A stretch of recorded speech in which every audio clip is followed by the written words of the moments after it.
Muchas gracias, señor presidente. Un saludo cordial a la señora ministra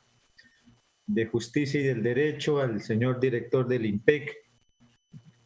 a los invitados especiales, a los demás senadores y senadoras y a la audiencia que nos sigue a estas horas de la noche. Escuchando a los invitados especiales, debo decir que me identifico con los planteamientos que ellos han hecho, toda vez que por errores del ejercicio de la jurisdicción ordinaria terminé preso en una de las cárceles de máxima y mediana seguridad, como lo es la cárcel de San Isidro en Popayán. Ahí pude ver y sentir la situación inhumana que atraviesan todos los reclusos que están ahí en ese centro penitenciario.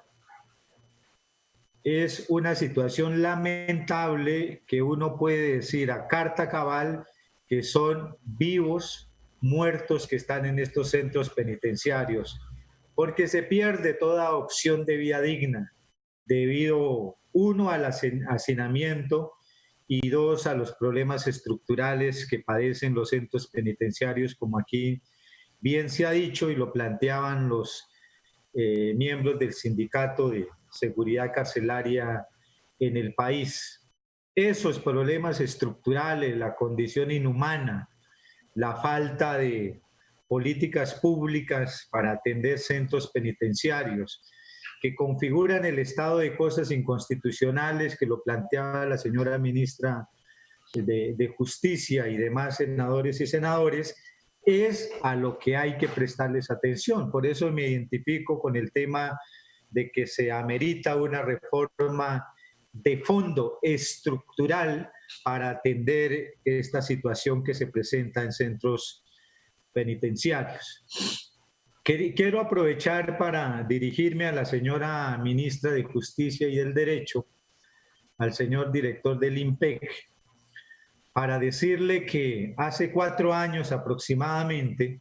se trabajó con el gobierno nacional, en ese entonces con el ministro de Justicia,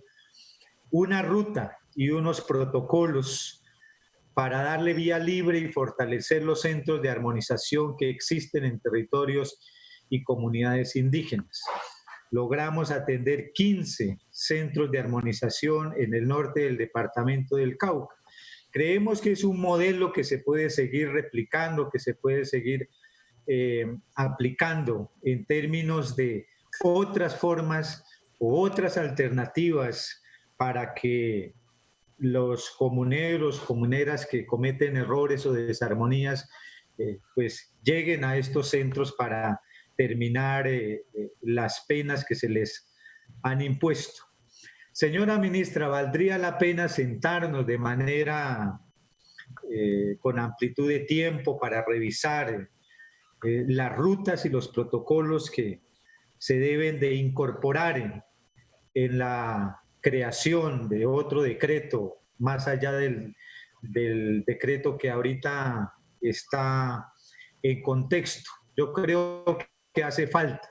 porque hay una población indígena, 1.200 reclusos en diferentes cárceles del país que están a la espera de las respuestas por parte del Ministerio de Justicia en términos de cuál es la situación que ellos van a tener opción para la atención de la emergencia en estos tiempos de la pandemia. Hay reclusos indígenas que están en lamentables condiciones de salud. Hay reclusos indígenas que no cuentan con los elementos e insumos suficientes para atender de mejor manera la emergencia generada por el COVID-19. Hay llamados casi desesperados para que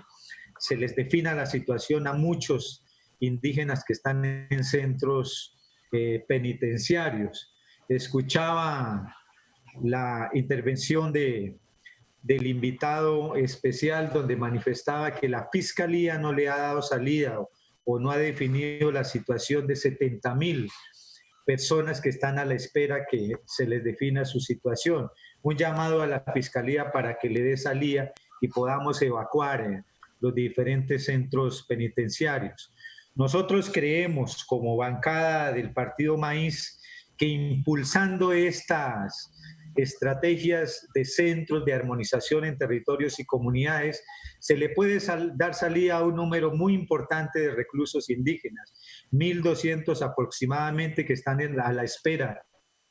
de una respuesta por parte del gobierno nacional. Finalizo diciendo que no echemos en saco roto